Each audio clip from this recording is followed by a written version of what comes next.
starting on the night of the 29th of Rova, going into the 30th, while I was practicing my knife throwing skills for the competition on the 4th of Rova at the Founders Day Festival against the owner of Blades for Glades. I saw two members of the Kordos Consortium. One was a dwarven woman just walking and writing, while the male Tengu did all the talking to her. I saw the Kordos Consortium underneath the cloak of the Tengu, and then on their second or third pass by, I saw the emblem on dwarven. So I did see that both of them were part of this Kordos Consortium. During that night, I also saw Ren Savixi, owner of Ren's Wonders, go to the river, and she put a basket in the river. And I saw that the basket floated down down the Osprey River, past the Crook's Nook, and past on the left-hand side of the shore, almost down to the library where a hooded figure came out and grabbed it from the river before it got to the library. And then it headed back into the woods area. That's all I saw that night. The following day, we went to go slay the dragon and the leader of the kobolds in the basement. Before we went in, I received a silver tripod from Maw, and I received a monkey pin from Gothwin. We ended up killing the owner, or the leader of the kobolds and the dragon. And then Maw and I went and we tried to do some research. I found out that the Thirsty Alpaca burnt down about 3 months ago. It was a bar that went under about 2 months before it burnt down. It doesn't seem like it has anything to do with the burning of Jensen's house, and Jensen was an actor who lived in Otari.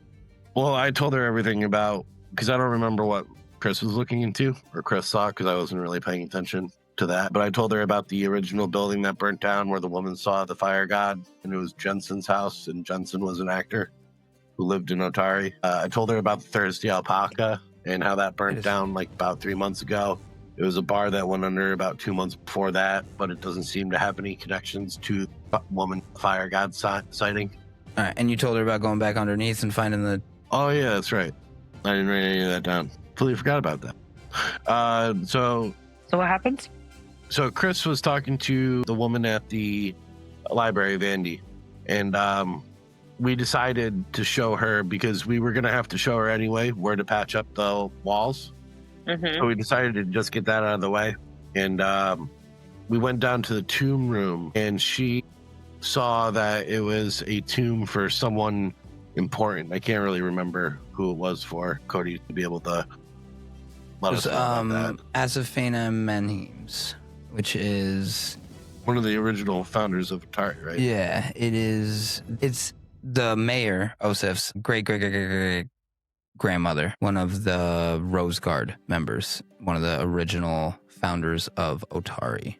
Okay. Important. Obviously, I didn't remember it.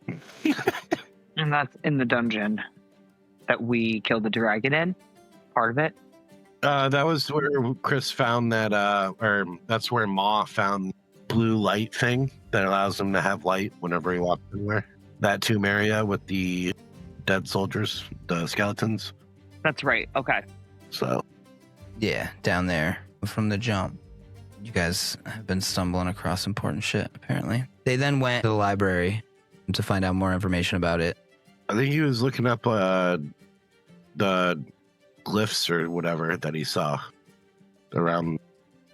And I was just trying to see if they had paintings. Yeah, he was looking up the glyphs for Zarmavdian's workroom that you guys found down there. And you went to the library instead of going to Odd Stories because Tamily had specifically mentioned wanting to let Vandy know about what was in the cellar as well. So you figured you'd kill two birds with one stone. So you brought her down there, and she realized the curse on the tomb and realized whose tomb it actually was. Yeah, and also I wanted to go there because the letter that we found in the Drake's lair reads about, it said something about librarians and looking behind paintings. So I wanted to see if there was any paintings in the library. Yes, that is right. And when I was talking to Vandy, I was asking her if she knew of any, heard of the names Charlotte, Theodora, or Zacchaeus Quagmire III. And she said that Rin or James Morblint have said the name Zacharias Quagmire the Third before. She's just not sure which one. So we need to figure out who Zacharias Quagmire the Third is, who wrote that note to his nieces, Charlotte and Theodora. She had heard the name from, I think it was Rin and Morlabin. They both had mentioned that Zacharias name for recently. So you guys had just helped start the construction on putting in doors where you could still use those Passageways, basement. Yeah, still use them to get in and out, but lock them up so that shit doesn't happen again. Is this the next day? Because we were supposed to have dinner that night. No, yeah. It's not the next day yet, no. So it's still the 30th. Saffi went and took a nap. You guys helped out. You stopped at like 4, and then you went and took showers and stuff so you could get ready to go to dinner with the mayor. Okay. So this is after the mayor, later at night. We're going to go help construct the doors. You already helped construct the doors. Oh, earlier. You cleared all the stuff out of the way, and you brought all the lumber and shit down. So this is before we have dinner with. This is what me and Ma were doing. Yes, this is before dinner. And now you guys are going to go back to dinner. We were going to start this session with you guys basically walking in to dinner. Okay. Basically, after you find out that literally you found the missing tomb of the mayor's great-great-great-grandmother right before you had dinner with said mayor to meet him because you have been a blessing to the town. They don't even know that you found this. Like, literally only Vandy knows. You guys realize what it was right before the dinner. So you guys walk into the fishery, and as you walk in, you see that there's not the normal revelry that you have come to expect in the fishery in the evenings. It seems to be pretty much cleared out, except for a select few people who have obviously been invited. Oh, so it's like the special people of the town.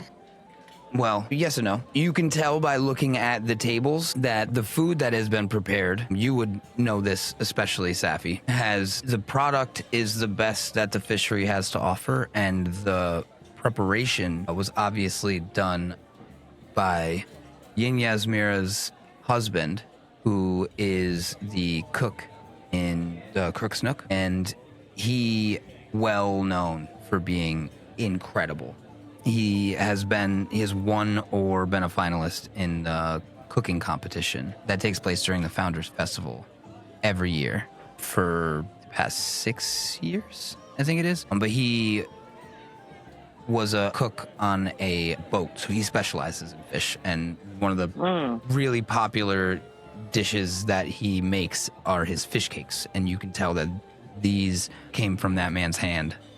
But you don't see Yin Yasmira. Who you do see, Frank, you obviously recognize Captain Longsaddle, Lardis Longsaddle, the captain of the Otari Town Guard. Yep. I talked to him the other day. Yep. And you also would recognize Vandy because she was just with you. She's who pointed out that tomb was cursed. But then at the head of the table, overlooking everybody over here, he is introduced to you by Tamily as she runs up to you all excited that you guys actually came to the feast that she threw for you guys, which very nice of you guys. And anxiously, she looks over at him and over at you guys and she's like, "This is Mayor Oseph Menhemes."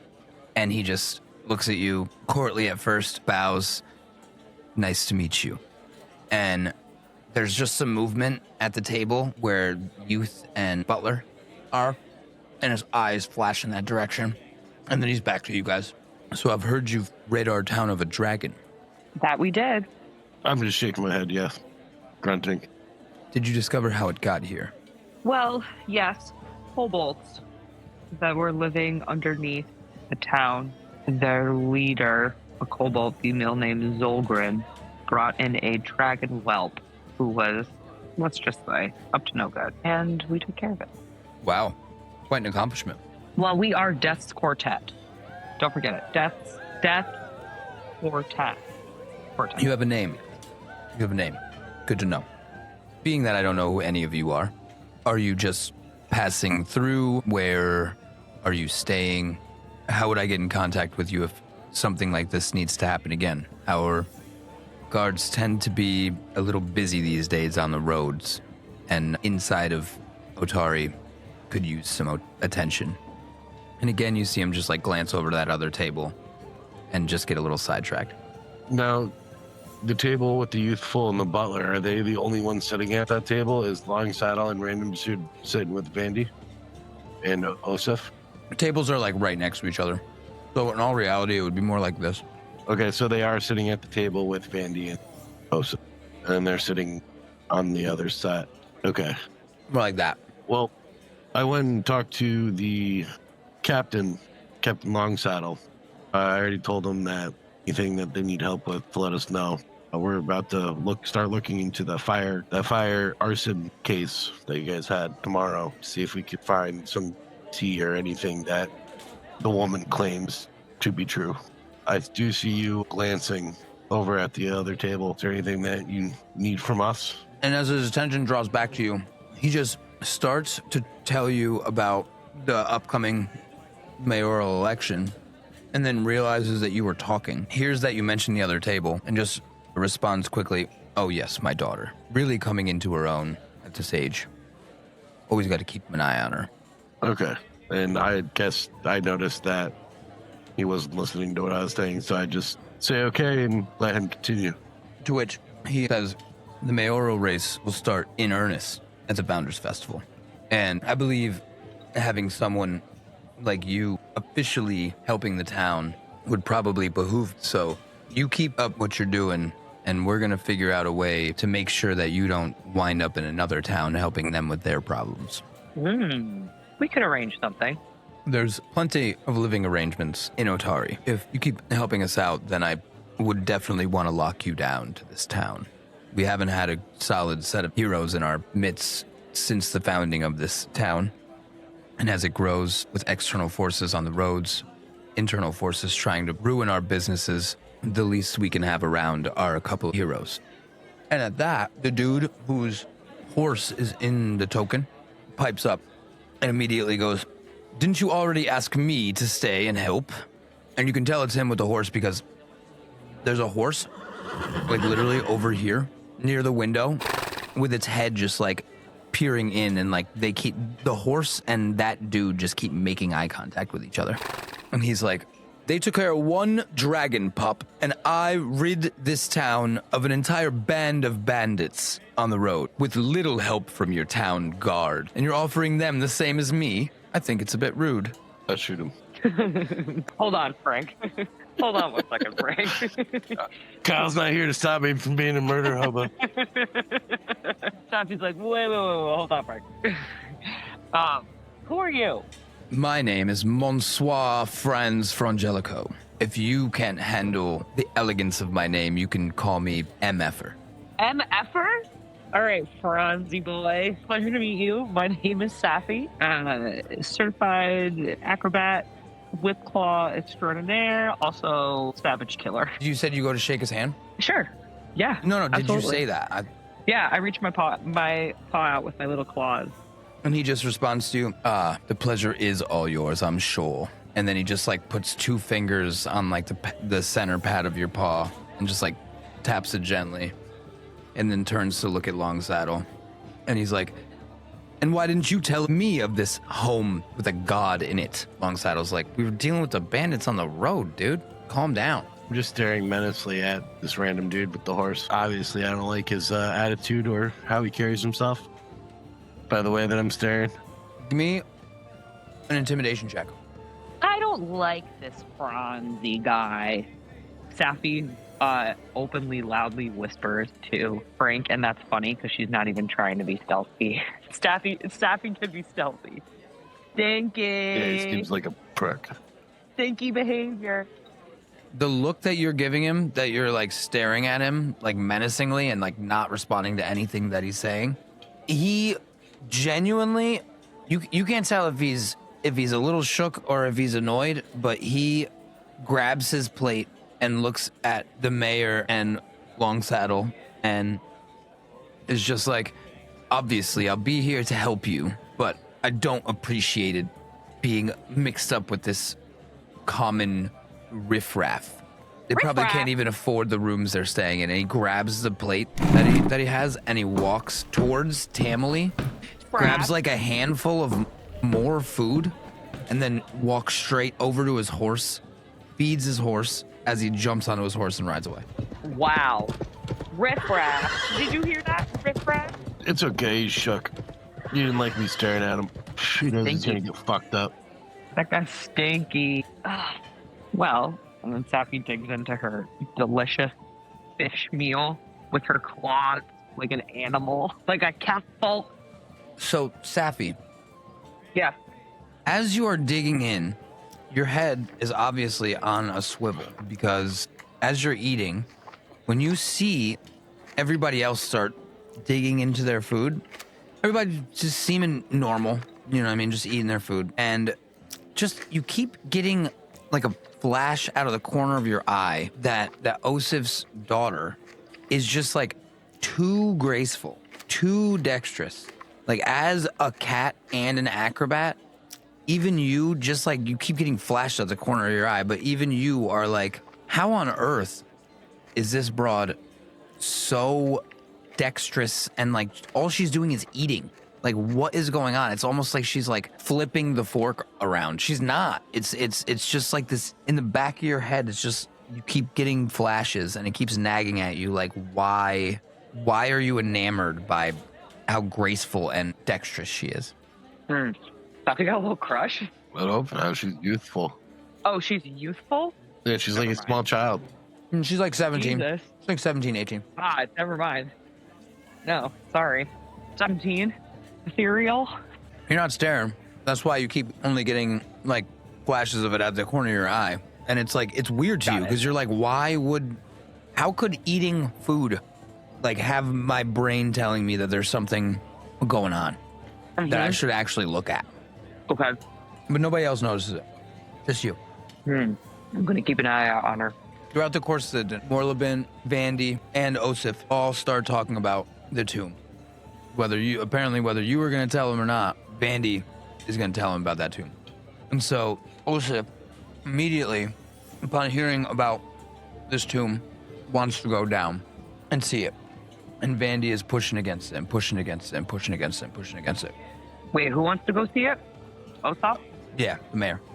And so finally, Oseph gives in and says that he wants to see it as soon as it's safe. To which Vandy tells him she'll have no idea. She has no idea when that'll be.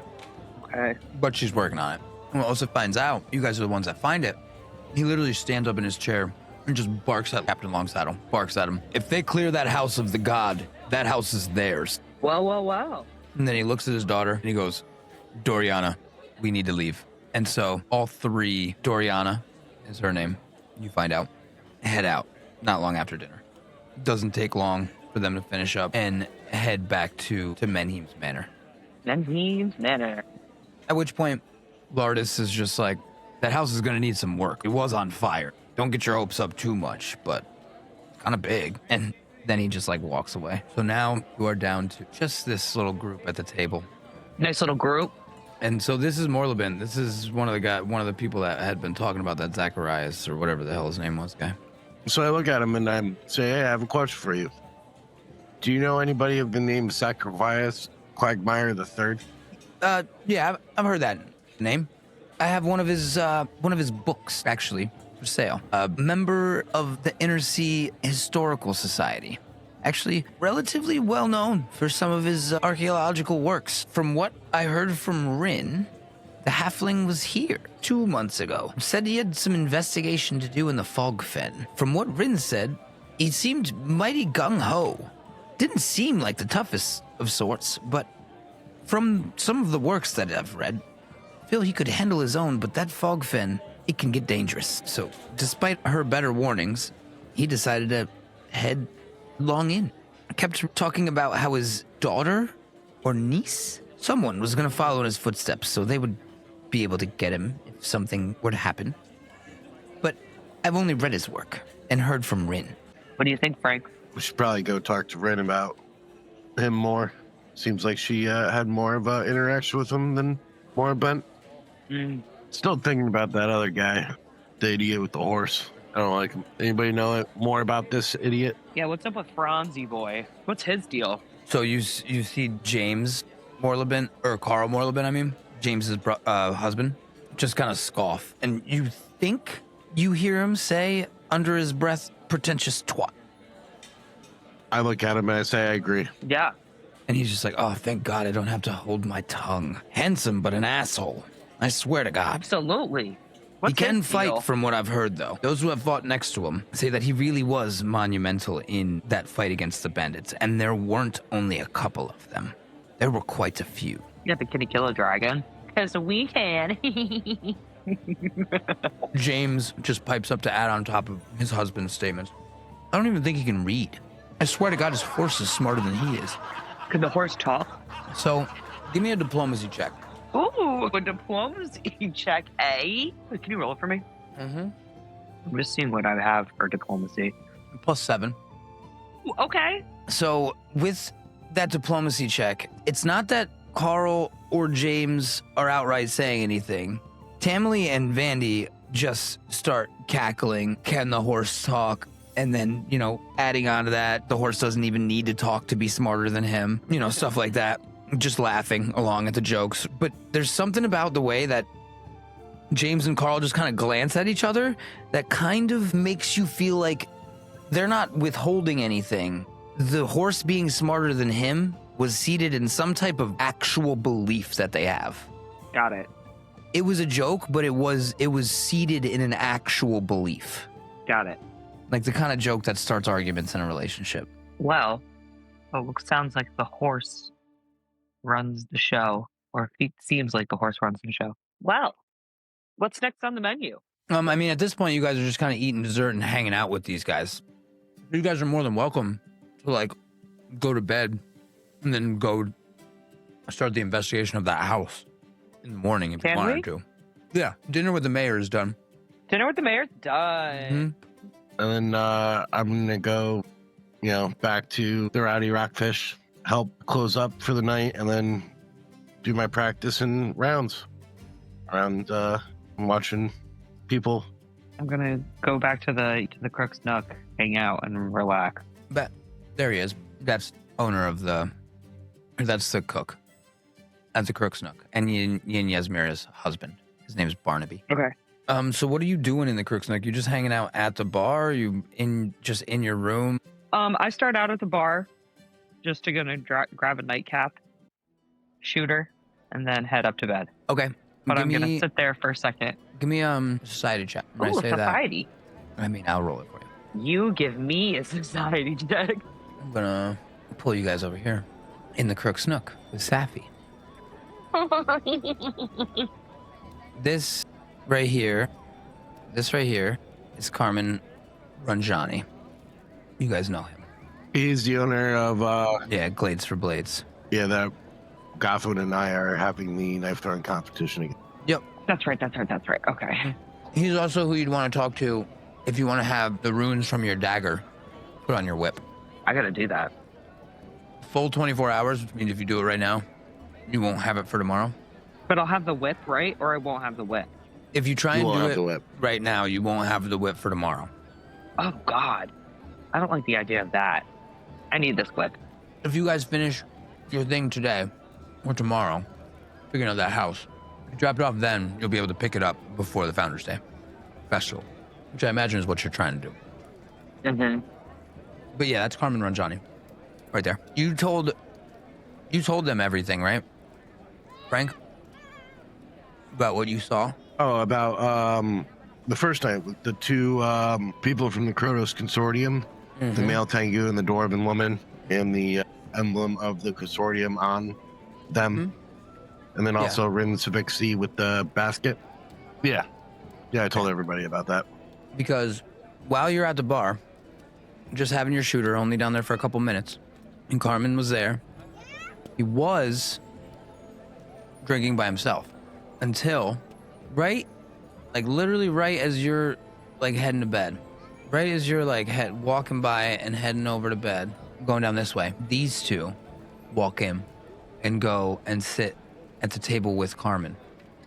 And you recognize them for sure As the Cordis Consortium. As the Cordos Consortium people. The people that I described seeing. Got it. Who's this little blue feller down And here they're by talking. himself? And who are they talking to? They're talking to. Carmen Ranjani. They sit down with. Yeah, I see. Mhm. Okay. So do you want to give me a society check, Frank? See if you know who that blue guy is? I'm not there, am I? But I will. I mean, you're not there, but you can give me the society check. He's just a base society check. Because in all honesty, he was also, but you know that is basically Otari's local crazy homeless guy. Greensleeves the Mighty is what he refers to himself as. And he is quite often found in or around basically every bar in Otari, talking about the good old days when he was an adventurer and all the wild and incredible, crazy things that he did during his adventuring days. Tonight, to no one in particular, there's other people in the bar, but none that be super recognizable that you see on a regular basis or that carry any weight with them. Just seems to be telling no one in particular about this fight that he got into with a basilisk that was waiting for him when he dug himself out of a hole from being buried alive. Just insanity. Wow. Just absolute insanity. This guy's got some stories. I think you just read too much Harry Potter. Being buried alive? And you are in bed. Jackie's like, with that, I'm going to sleep. Look at my cozy little room. Hunk shoe, hunk shoe, hunk shoe.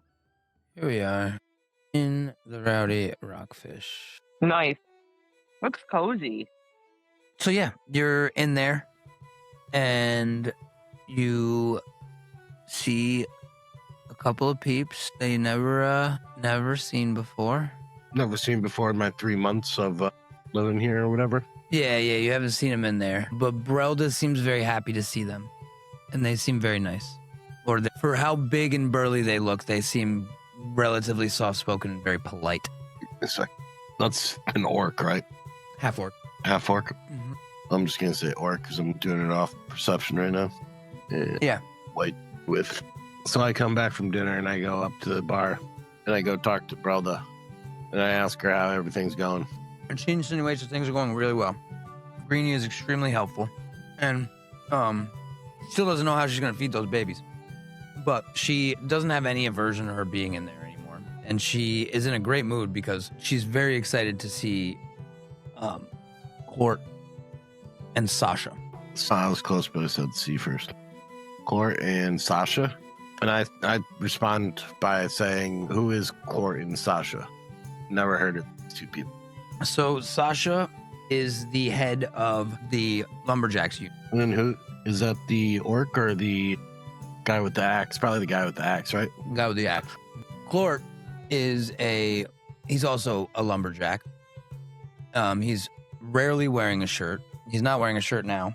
The furs are just covering because it's a little chilly because it's nighttime in the equivalent of like October. And he's known for this massive tattoo across his shoulders that says the Lumberjacker.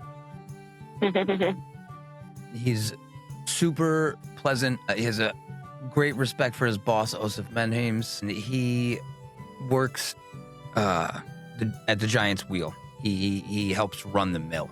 And both of them seem to be really jovial and in a good mood as well.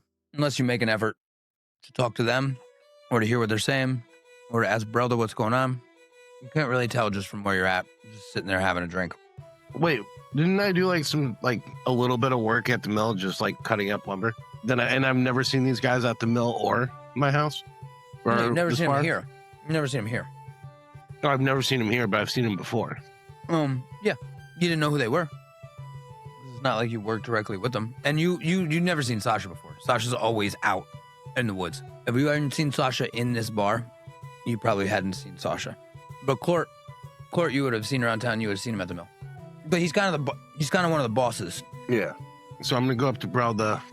I'm gonna continue talking to Brelda. I'll be like, so why are you so happy to see these two?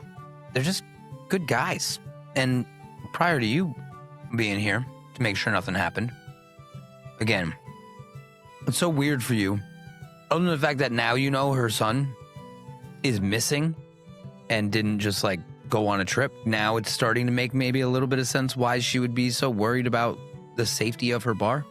But you've literally never seen or had any type of like even scare that something was about to go down in the Rowdy Rockfish. It's always like super chill. And meanwhile, Saffi at the Crook's Nook, he sees or hears a fight at least once a week. And on at least one occasion since she's been staying there for the past, how long have you been there? 6 months to a year, Saffi?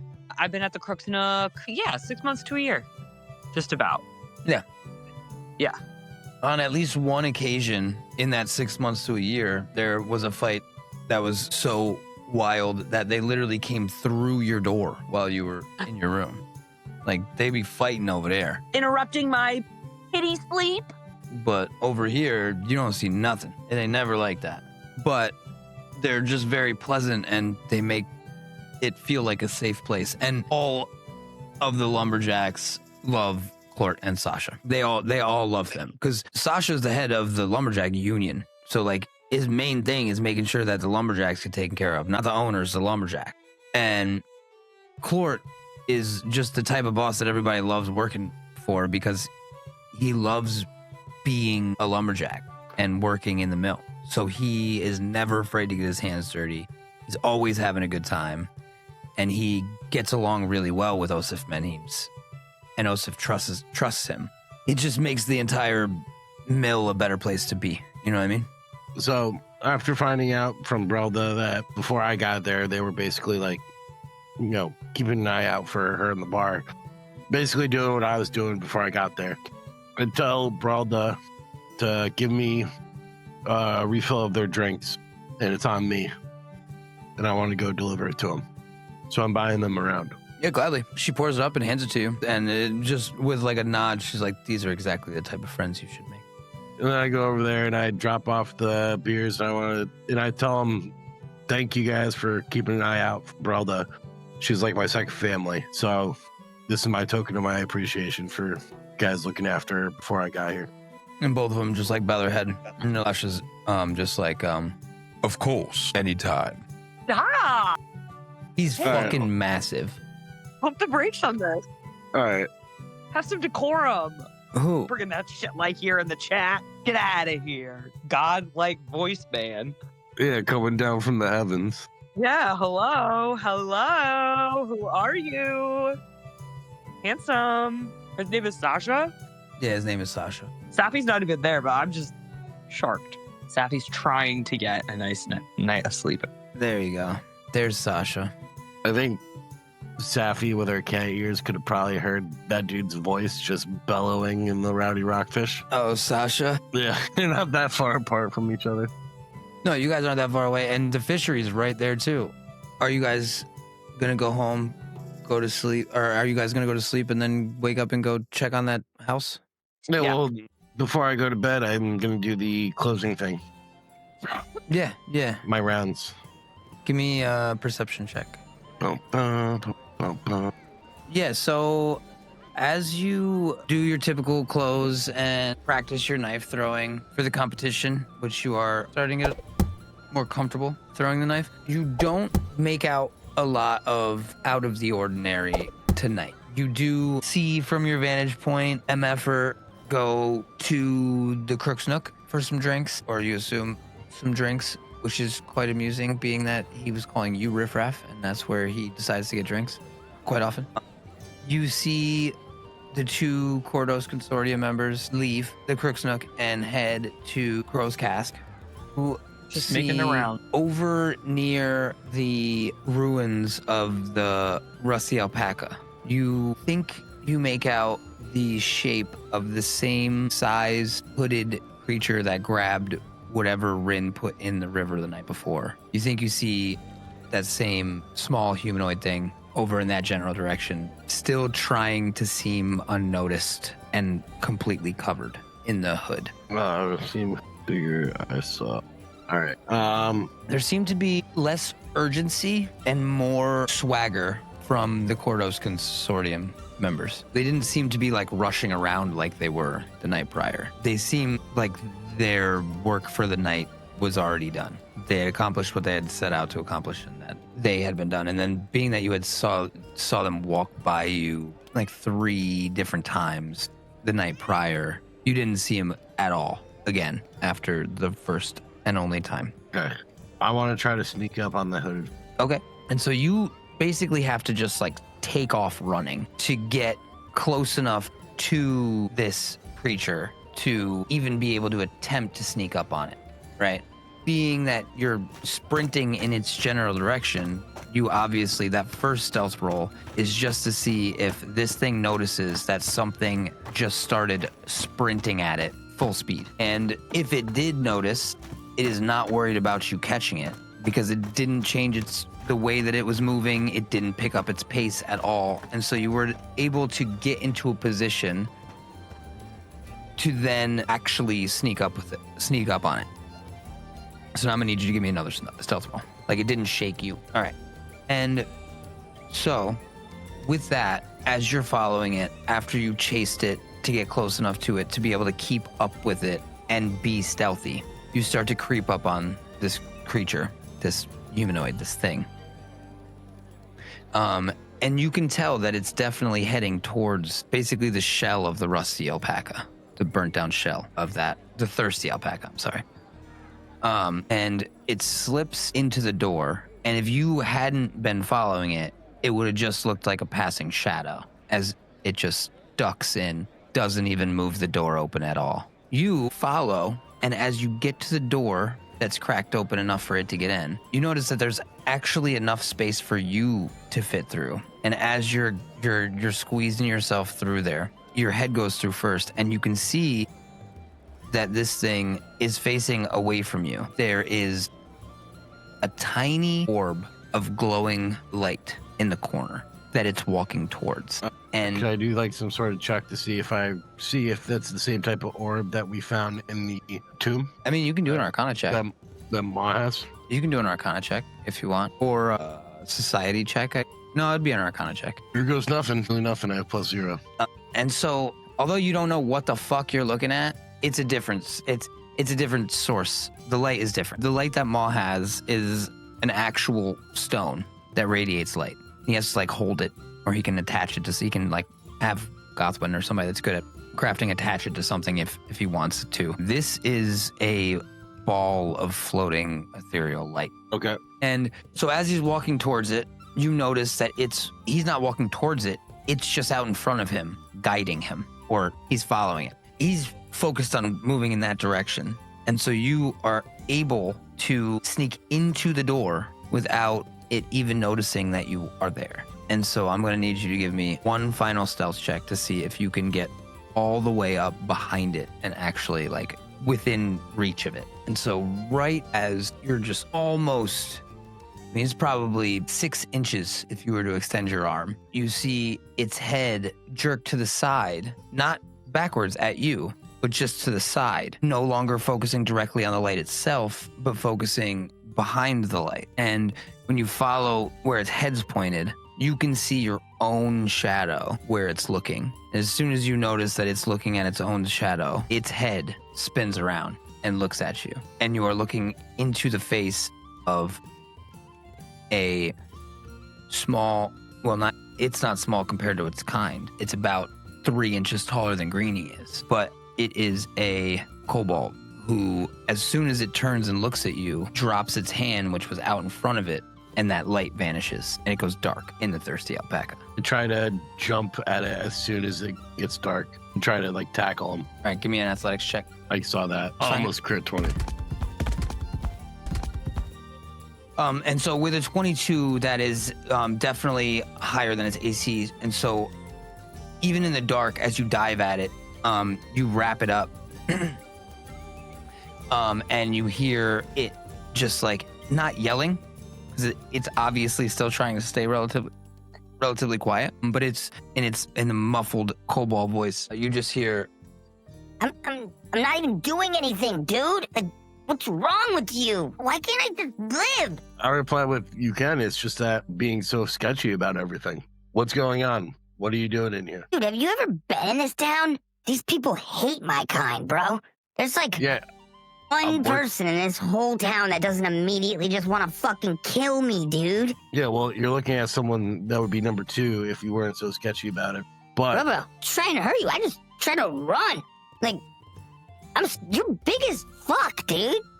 Look at that gun axe on your back, bro. so you keep on avoiding the question. What are you doing? Trying to get my life back in order after I got kicked out of my fucking tribe because I didn't want to try and raise a little dragon, dude. Oh, you were part of that tribe? What tribe are we talking about? Because I'm sure they got into some shit. And I was not part of that tribe when they were getting into some shit. Is this kobold hammered drunk? Maybe. What's it to ya? And Saffi's not there, right? I'm sleeping, snoozing. Yeah, you're at the Rowdy Rockfish. Been at the Crook's Yeah. Nook. Are you talking about the tribe that was underneath the fishery, stealing fish to feed to the dragon? Yeah, that was my tribe. And you left there because you don't want to be part of raising any dragon? I didn't leave. My own sister kicked me the fuck out. Who was your sister? And then beat the shit out of me. Zolgren. It was my tribe. Here's that Colgren guy, right? Isn't that something like that? How do you know my name? Why Oh, do you sorry. know my name? I was sorry. I'm not being Saffi right now. Sorry. I was just Liz commenting. Sorry. So his sister was the one that we killed right outside the dragon place, Yeah, right? yeah. Savvy's right. This is Colgan. This is Zolgren's brother. This is the one that was the chief until Zolgren decided to buy the egg and then tried to raise it to destroy Otari. According to Greenie, Colgan was happy with just like the kobold little settlement that they had on the beach and wanted to try and actually just like have a working relationship with Otari so that they wouldn't constantly be on the defensive from the other races. Okay. So I look at him and I tell him, well, I'm sorry to tell you this, but your sister's dead. I mean, she tried to kill me. She literally thought I was dead, or I would be. She would have chased me down and killed me. Well, me and the DQ ran into that tribe. Everybody's dead except for one person, Who survived? Greenie. Where is she? Don't worry about that. Question is, Can you tell her that I'm here? yeah, if I see her, I'll let her know that you're still alive and where you are. But I'm gonna have to ask her some questions first before I tell her that. So, where are you staying? Are you hiding out in these ruins? Yeah, How long have you been here for? a couple months. Did some woman ever come by and did you see some deity or some god tell her to set something on fire? No, not here. I only talked to one person in Otari. Yeah, that's Rin. You talked to Rin. I know that. Yeah, because she doesn't want to kill me. Yeah, no. Trust me, I'm working on my people. I'm working on Otari being okay to your people. Well, if you All ever right. make that happen, I'll forever be in your debt. It's an uphill Yeah. battle. We'll figure that out. So stay here. Do you have everything you need? You got food and everything? Yeah, Ren sends me food like once every 2 or 3 days. The All right. other day, that big dumb guy and the horse, they were trotting along, looking around because there were some kids messing around in my house last week, and I used magic to scare them away. And I know it was probably not right, but You gotta do what I you gotta didn't do feel to stay safe. hidden. So, Mhm. all right. Well, stay here. Try not to make anybody suspicious of you being in here. And I'll be back tomorrow night around the same time. okay. Please And then after, don't trick me. yeah, you don't have to worry about that. I'm not gonna trick anybody. Trust me. If I wanted you dead, you'd be dead by. Give me a diplomacy check. Diplomacy +0. You can tell that he still seems like a little bit on edge, not 100% trusting that this is not some type of setup. I look at him. I'm like, yeah, dude, you gotta chill, relax. I'm not setting you up. Why would I set you up? I could just easily, if I wanted you dead, I could just kill you right now. You instead look at me. I'd be able to fucking destroy you real quick. Like Okay. like I said, just chill here. I'll be back tomorrow night. I'm not telling anybody about you. I don't have anywhere else to go, but if you kill me, I'll haunt you as a ghost.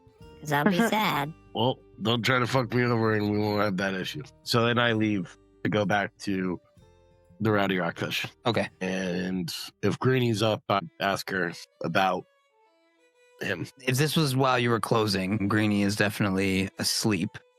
We'll sleep. All right, so I'll But ask you her. know that if you wanted to and you woke her up, she wouldn't really be that mad about it. But yeah, she's asleep right now. You would have to wake her up. No, I'll just wait until the morning to talk to her about it. With that, you two go to sleep. So you wanted to talk to Greenie. What did you want to say? What did you want to ask? So I was gonna ask her, Greenie, do you remember somebody in your clan called Colgan? Of course I do. That was the boss. The one I liked. That's the one I missed. What about him? Would you say he was a good person? I mean, I would say he's the best person. So he had no issues working with other people. He didn't want to cause harm on anybody. He just wanted to live. No, that's why him and Zolgren fought. He wanted to destroy Otari with the dragon, and he didn't want to do that at all. Well, he's alive. I found him. Where is he? Can I see him? I will try to get him here later tonight, after everything else closes. I just got to talk to Brelda, let her know that there's going to be another kobold who's just as a good person as you coming here tonight and making sure she's okay with it before it happens. So all you got to do is sit tight and I'll take care of the situation. If you can do anything to help, let me know. I really want to see Colgan. Okay. Yeah, I'll let you know. And then after that, I leave and I go talk to Brelda before heading out to meet with the DQ. Yeah, Pat. She's right down in the main chamber of the inn, getting breakfast prepared for the one or two other people that stayed in the room. Okay. So I go up to her and I tell her, hey, Brelda, I found another kobold just as a good person as Greenie is. He used to be the one that ran the tribe that was underneath the fish market, but he got kicked out of the tribe from his sister, who was the one that turned the tribe into people that wanted to hurt us. So he's a good person. Why do I feel like more people are about to stay in my house? I'm going to ask you if it's okay if he stays here while I get the town taken care of, and I will be able to get them set up in their own place, as long as it's okay with you. I mean, I'm not going to tell you no, but... All right. He will pull his weight, and anything that you need extra, I will be happy to pay on top. He's staying in your room. That room of yours is about to get pretty fucking full. But it doesn't cost me any more to shove more people into your room, as long as you can figure out how to feed them. I'll pay for the food. Don't worry about that. Same thing applies. If I need something, he's helping. Yeah, And don't yeah. worry. He's not coming if he doesn't agree to these terms. All right. Well, then, yeah, it's fine. All right. I just wanted to make sure it was okay with you before I did. And then I leave to go. Just slowly befriending all of the Colgan, the kobolds. Hiding them, and pretty soon I'm gonna be like, knock, knock, knock. Door's gonna open and like a room full of kobolds just bust out. I mean, at this point, Those eggs are probably close to hatching. yeah, in a month, then there's going to be 8 kobolds in that room. Wow. With him, because there's 6 eggs. Holy moly. He went from a murder hobo to like literally setting up like an orphanage and and like the social services of Otari are now in Frank's. He's a social worker taking care of the So funny. discriminated against creatures under the poverty line. Yeah, All right. Well, then I leave to go meet up with DQ. sounds good. Me too. You meet outside of the house. Now, is this the house that got burnt down recently, or the house that she went to that was owned by the actor Jensen? This is Jensen's house. His name is Jensen Actors. Oh, like the hottie? Yeah. And it's burned down? This house burnt down like 18 months ago. It didn't fully burn down. It caught on fire and was significantly fucked up. The reason that it's fallen to like disrepair and like in this though is because the person that lived here died. Got it. R.I.P. Yeah. Oh yeah, this is the place where the woman saw the. I just got confused. Well, Yeah, so the woman was walking by here. This is where the god told her that she had to go burn down the fisherman's shack. The fisherman's shack was already abandoned and down by the beach. And for some reason, God said that it needed to actually burn to the ground, but it had been empty for a while. So nobody was like hurt in that. And that's why they're just kind of like dumbfounded. Like, why did you do that? yeah, there was no. There's no besides reason. just to get rid of it. Yeah. Or just standing outside it, being like, pain in the ass. What are you guys going to do? Hold on, let me get my laptop quick. I was just feeding my cats. Let's check it out. Can I get sneaky? Yeah, of course you can. Stealthy sneaky? Before we go I in, wanna- can I do I like wanna a check perception check? I To want see to if, like- check out what's going on. Like, I want to go investigate what's happening in there to make sure that there's no, like, traps or... Yeah. So both of you guys doing a perception? Yeah, I'm gonna do a perception check before we even go inside to see if I can like see tracks of people going in and out of the house, like around the house. Yeah, I got you. Like I want to do a loop around the house, doing a perception check to see if I notice, constant tracks going in and out. So perception. All right. So Frank, Saffi, and Gothwin, all three of you start looking around this house. And as you move around the house, you don't see any real tracks heading into or out of. But what you do get, oddly enough, is still this faint feeling of almost a little bit of like heat, like coming through the door. Almost like somebody had a fireplace burning all night. Okay. I'm going to make sure that I have my whip claw out and my smoking dagger. Okay. This big again. I'm going to sneak under these. Is it okay if I sneak under these trees to see if anything's going to try to come out of that front door? Like over here? Or the ones that are closer to the house to the right? Over here? Nope. Like go across. Yeah. Under there. Yeah. So you can peek in the window, Ooh, at least okay. attempt to. What you see when you go up there is this little thing, What I see? that little thing, A fire scamp. just flapping around in there. Oh, a little fire scamp is in there. Little guy. Change What's it. the nature of a fire scamp? Does anybody know? It's like I see if a you little see a little bat-like creature bat that's made out on of fire flying around in there. Like, you don't know what a fire scamp is as a human right now. So, like, you know what I mean? That's why you asked that exact As question. example. Well, no, I'm talking about you as a human. Like Me as a lizard. You as in Okay. lizard don't even know what a fire scamp is, really. So Yeah, it looks like a scamp for sure. yeah. So what you can do is you can recall knowledge on it and see if you know anything about it. Do I know anything about fire scamp? I was gonna see if anybody else did. Well, they would be doing the same thing. Got it. Would it be society or I can't? What? You can do an arcana, Sure. a nature, or nature, yeah. Do the plus one. All right. So unfortunately, Frank doesn't really know anything. I just yell back to her. You said a bat on fire? Sounds like we need to put it out of its misery. Kind of cute though. I mean, wouldn't Saffi as a cat folk want to kill the bat?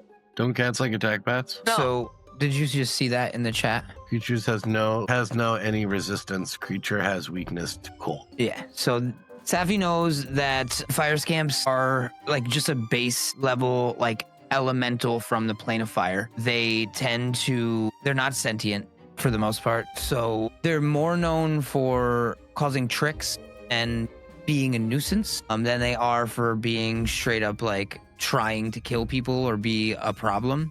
Okay. But what you do know is that if there is any type of higher level being from the plane of fire or something that can communicate with it in any way, they usually get used almost like puppets by a lot of other things from the fire plane. So whereas they're by themselves normally like pests and not really that big of a nuisance, they have been used by mages or larger fire elementals as like weapons or things of that nature, or like foot soldiers type deal, or to An actually exploited be a class problem. of the fire plane. Yeah, but they're not sentient. They're more like living embodiments of fire from the fire plane. So it's more like a bullet or a Got it. gun than an exploited creature. You know what I mean? Got it. It just takes the form of a bat instead of. Yeah. It's there to patrol and keep people away, I'm guessing. I mean, I'm down to go in there and just destroy it real quick.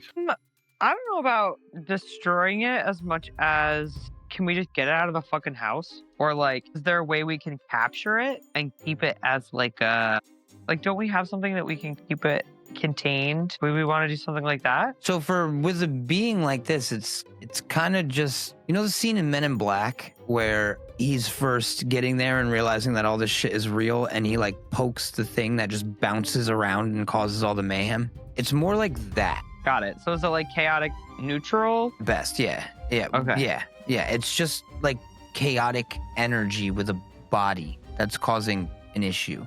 Like this. So we should probably douse it. This normally wouldn't be anything that like Extinguish. someone with a conscience would have a problem just getting rid of. You know what I mean? So I shouldn't be concerned about it? No, yeah. You shouldn't. Cute. So cute. It is cute as shit though. All right, well then I guess we gotta go in there and inspect it, and it's still lighting shit on fire. We should probably do some extinguishing. Extinguish it best. Put it in the chat so you can look at it though, because he's cute. Oh, you don't have that. That's all right. What kind of like bombs can Gothwin make? He has 3 frost bombs, 3 frost vials on him right now. And is that the ones that he made in the morning, or the ones that he can like just make at any time? So the 3 that he has on him right now are the ones that he makes in the morning, but he can make the ones that he can make anytime at any time, and they're the same thing. The only difference is the ones that he makes in the morning, he can give to you guys because they last all day. So he's going to give you one. Okay. There you go, Frank. You have a frost vial. All right. And Gothwin is holding a frost vial. Well, instead of holding one of the ones that he made in the morning, wouldn't you just take the time right now before we go in? Great. So the ones that he makes only last 6 seconds. So he literally has to make it And then and throw it throw it immediately. Yeah. Okay. All right. That makes more sense. Yeah. All right. So I say we go in, right? Because I don't think Maw has anything that could help us out pre-combat. So I'm going to say I go in first. I'm the first one to walk through the door. Go for it. I'll be right behind you, sneaking. Well, then we got to roll initiative. Yeah. But you're going to be sneaking, Saffi. So you notice that there's another door over here, too. Like, you know there's another door over here because you were looking around the house, right? So there is another door up top behind it as well. So if you want to be sneaking, you can actually, if you want, this is just a thought, you can literally be like right here. Do you see where it went? Yeah, Saffi? yeah. Going that way? Yeah, so you could like flank them and be like start behind them if you want. Fun. Yeah, over let's here. do that. Sneaky. And then Yeah. both Gothwin and Maw will be right behind Frank. And so we will, your initiative, you would just be normal initiative. Yeah. Yep. Gothwin is going to use stealth with stint. And so Maw is actually going to go first. Well, I'll be damned. Yeah. Maw is going to go 5, 15. He's in the house. He is in the house. And Jesus, 26. 6 damage, really rough shape. It did 9 damage because it's cold. It's weak to cold. Yeah. So it's Ray of Frost. Didn't have cover at all. It's actually a perfect straight line right to it. Look at that. But with that, that'll be all 3 actions. And now it is Saffi's turn. Be able to walk up and just whip claw at once and kill it. Yeah. I love it. Makes it easy for me. Let's do it then. All I'm gonna right. sneak in. Sneaky. So that door was closed. So it's 1 action to open the door. Got it. I guess on one hand, you could have opened the door prior, but it probably would have affected your actual stealth. You know what I'm saying? No, that's fine. I can use 1 action to open a door. And then I'm gonna sneak in. And then you're gonna sneaky snake. All right. And then where is this little Tweedle dot? Is it like? Am I just looking at the roof of the house? Because I don't see my token now. Is it inside the house? It is inside the house. Like I don't. It's fine. I just can't see how close I am to this thing. I put you close enough to it. Oh, okay. Never mind. Then I can just think about it. And then I'm gonna. Be here because you can only move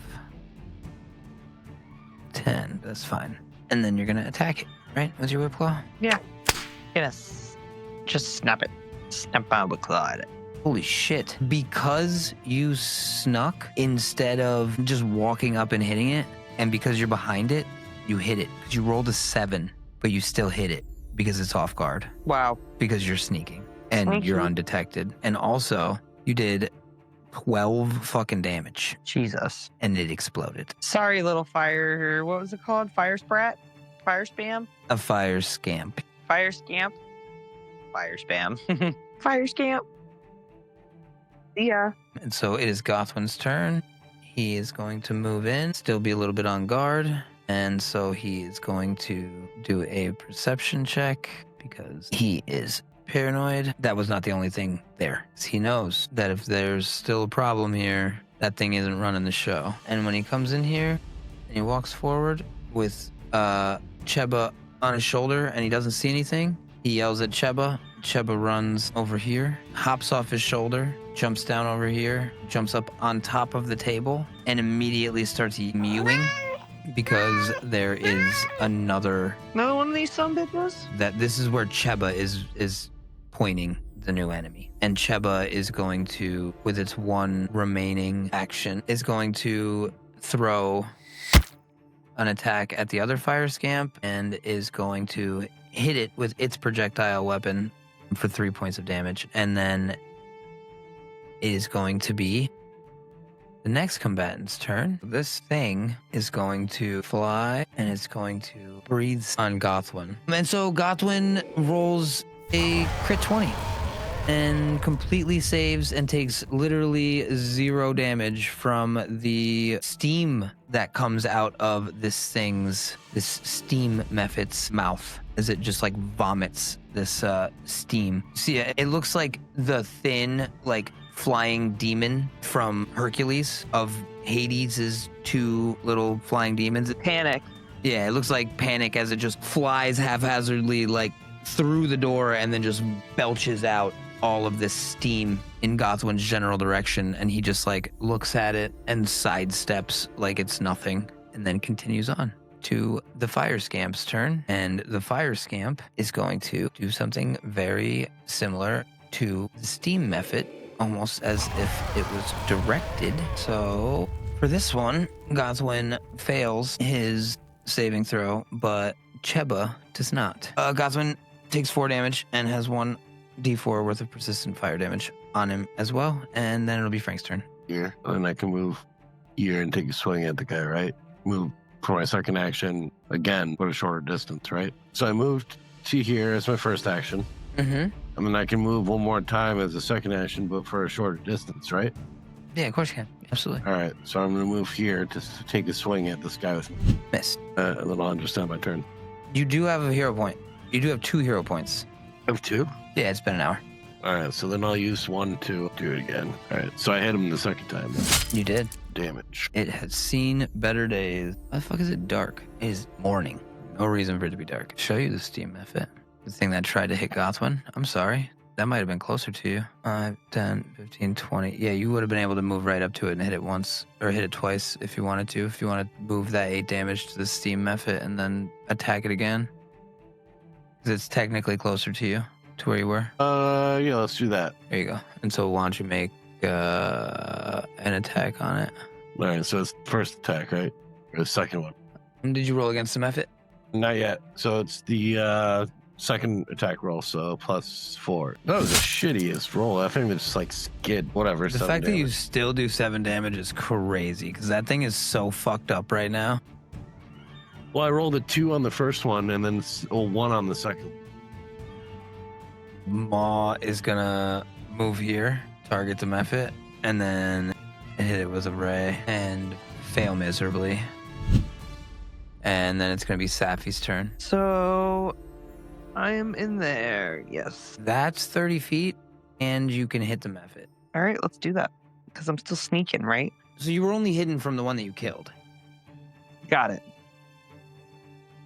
You can go over here, and then when you get here, you can attempt to hide, and then you can attack. You can't sneak the whole way, though, because you wouldn't have enough movement. Well, I'm going to just move. Oh, no, you only have 20 5. Oh, yeah, you have to go here. 'Cause that's 25. I'm only hidden from the one that I killed, so I'm not even hidden from it. So I'm just gonna go out up to it and I'm gonna whip it. Well, that's what I was saying is if you go 25 feet and you go right here, you can use an action to hide, and then you will be hidden from it. And you're still getting the one attack that I thought you were getting before anyway. All right, let's just do that. Yeah. Except if you succeed on your stealth, then you will be hidden to it. And you whip it, and when your whip goes through it, it didn't even matter where you were aiming because when it hits the steam method, it just pops. It's gone. Yes, it is very dead. Sorry, little fire scampy. That was the panic one. That's not even the cute one.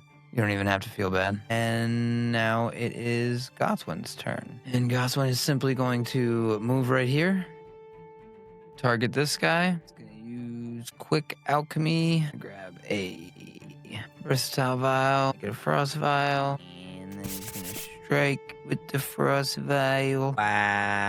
Wow. And then he's going to use a Hero Point with the Frost Vial. And he's going to hurt his cat, but he's also going to hurt the Scamp. Oh no, he hurt the cat. He did. He hurt his cat. Gothwin's kind of hurt too. It's the Fire Scamp's turn. And the Fire Scamp is going to fly right by Cheba. And it's going to do Ignition. It's going to get him. Jesus, Gothwin's getting fucked up. Gothwin just took 7 more points of damage. He is in rough shape. Down to 11. And it is Frank's turn. I'm gonna go in. Oh no, the robot's there, right? You can share the same space with him because he's so small. I'm gonna go there, and I'm gonna attack. Shit. Really rough shape. I'm gonna attack again for my second combat, or for my third turn, for my third action. Damn. By 1. I still have 2 hero points, right? Oh, you got 1. But I mean, it's Maw, Saffi, and Gothwin's turn all in a row before it gets to even go again. Yeah, that's right. All right, yeah. I'll pass turn. Maw's turn. Gonna walk over here. He's gonna target this Fire Scamp. He's gonna cast a Ray of Frost. He's gonna hit with Ray of Frost, and he is going to do 7 points of cold damage, and that is going to be the end of that. Exploded. That is combat. Nice. We won against those scampy scamps. Next session, we can search the house. Yeah, Yeah, that sounds good. Gothwin is gonna need some love though. So Well, I'll just say I target him and do battle or treat wounds. there we go. All right, everybody healed. Nice. The first floor is clear. Chuba's not healed. Just do another, I guess, right? Or how does that work with robot? Kyle just did a treat wounds and healed him, so he's good. I'm going to do this real quick. Bye.